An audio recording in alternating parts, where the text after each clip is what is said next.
স্বাধীন ভারতবর্ষের প্রথম টাইগার রিজার্ভ হিসেবে ডিক্লেয়ারই হয়েছিল জিম করবেট ন্যাশনাল পার্কের নাম। আর এই জিম করবেট ন্যাশনাল পার্কের ঢেলা জোনে আমরা রাত্রিবাস করেছিলাম, আর সেই সুবাদে আমাদের সকালের মর্নিং সাফারিটাও খুব ইজিলি করতে পারি। আর এই মর্নিং সাফারি করতেই আমরা যে প্রথম মেল টাইগারটার সাইডিং পেয়েছিলাম সেটাই ঢেলা জোনেই।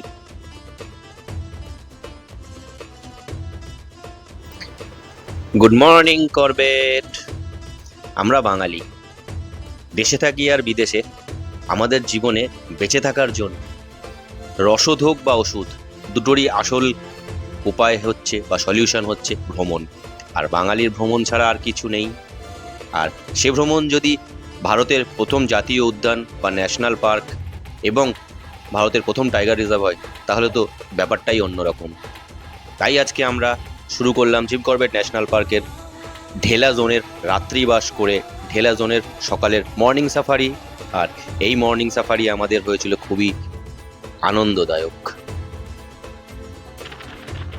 আর যখন কুমায়ুনের পাদদেশে এই জঙ্গলে ঘুরবো, আর সেই জঙ্গলের ইতিহাস তো কিছুটা বলা দরকার, তার জন্যে বলি 1936 সালে জিম করবেট ন্যাশনাল পার্কের প্রথম জাতীয় উদ্যান হিসাবে প্রতিষ্ঠিত করা হয়। আর সেই সময় এই জঙ্গলের নামকরণ করা হয়েছিল হেলি ন্যাশনাল পার্ক, মানে স্যার ম্যালকম হেলির নামে নামকরণ করা হয় হেলি ন্যাশনাল পার্ক। আর স্বাধীন ভারতবর্ষ 1947 সালে স্বাধীন হওয়ার পর 1954 সালে এই জিম করবেট ন্যাশনাল পার্কের হেলি ন্যাশনাল পার্ক থেকে নাম পরিবর্তন করে করা হয় রামগঙ্গা ন্যাশনাল পার্ক হিসেবে, যদিও সেটা খুব বেশি দিন দীর্ঘস্থায়ী হয়নি।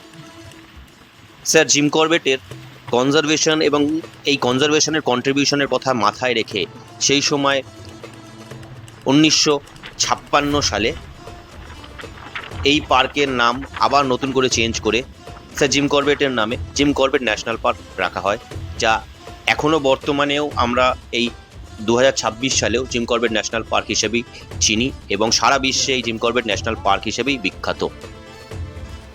আর এই জিম করবেট ন্যাশনাল পার্কের মাথায় আরেকটা বড় ফেদার রয়েছে, যেটাও তোমাদেরকে জানাই, যেটা আমি শুরুতেই বললাম যে ভারতবর্ষের প্রথম টাইগার রিজার্ভ ইন্দিরা গান্ধীর আমলে যখন ভারতের প্রজেক্ট টাইগারের প্রথম শুরু করা হয়। আর এই প্রজেক্ট টাইগারের প্রথমে শুরুতেই যে জঙ্গলকে বেছে নেওয়া হয় সেটা এই জিম করবেট ন্যাশনাল পার্ক।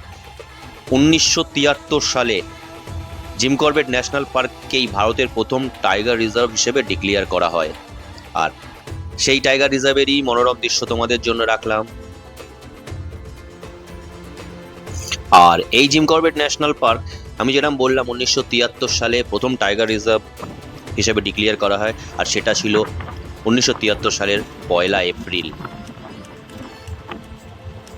এই জিম করবেট ন্যাশনাল পার্ক নিয়ে যখন এত আলোচনা, তখন অবশ্যই এই জিম করবেট ন্যাশনাল পার্কের এরিয়াটাও তোমাদের আমার জানানো উচিত। সেই সূত্রেই বলি, জিম করবেট ন্যাশনাল পার্কের বর্তমানে টোটাল এরিয়া হচ্ছে 1318 square kilometre, including 2 core area 520 এবং buffer area 798 square kilometre.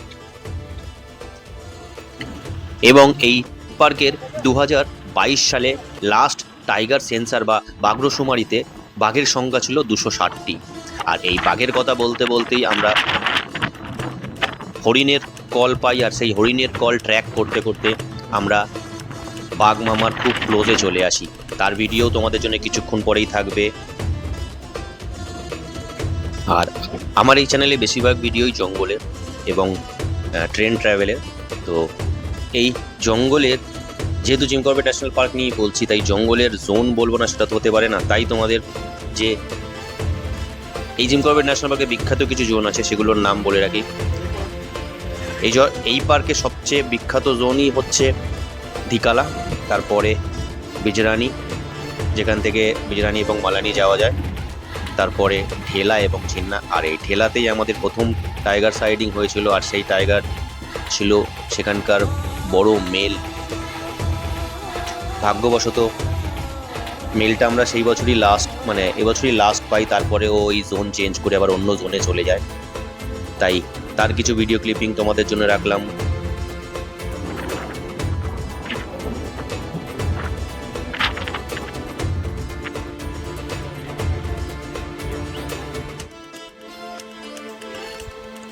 Last 2022 সালের টাইগার সেন্সার বা এই বাঘ্র শুমারিতে বাঘ কাউন্ট হয়েছিল এই জিম কর্বেট ন্যাশনাল পার্কে কোর বাফার মিলিয়ে 260টি।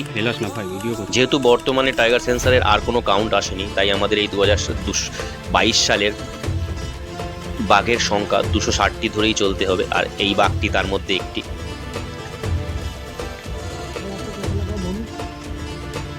बढ़िया।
আর এই জঙ্গল দেখতে দেখতে যদি সেখানকার এই সুন্দর সুন্দর বিরল পশু পাখিদের দেখা পাই, তাহলে তো পড়ে পাওয়া 14 আনার চেয়েও অনেক বেশি আমাদের কাছে।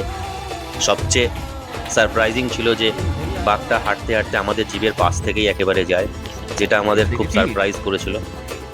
কিছুক্ষণের জন্য ভয়ও হয়েছিল, কিন্তু জঙ্গল তো চলে জঙ্গলের নিয়মেই। তাই সে ছিল তার ঘরে, আর আমরা ছিলাম সেই জঙ্গলের অতিথি।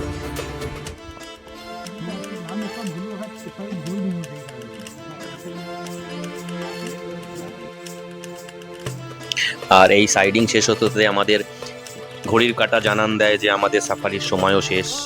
আর এই সাফারি শেষে হাসি মুখে হাসতে হাসতে আমাদের ঘরে ফেরার পালা। ঘর মানে নিজের বাড়ি নয়, জঙ্গলের যেখানে আমরা রাত্রি বাস করেছিলাম সেই ঢেলা জোনের এই এফআরএইচি আমাদের নাইট স্টে। সেই ঢেলা জোনেই আমরা হাসতে হাসতে এসেছিলাম।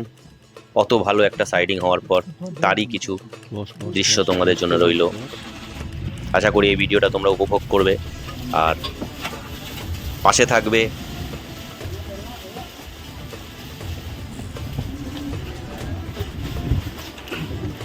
বন বিশ্রাম ভবন ঢেলা।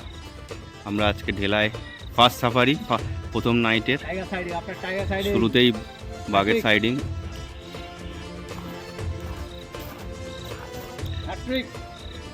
ঢেলায় আমাদের ফার্স্ট সাফারি, আজকে ঢেলায় ফার্স্ট নাইট। প্রথম আজকে এসেই আমরা মেল পেয়েছি, বিগ মেল একদম সামনে থেকে হেড অন ভিডিও আসছে।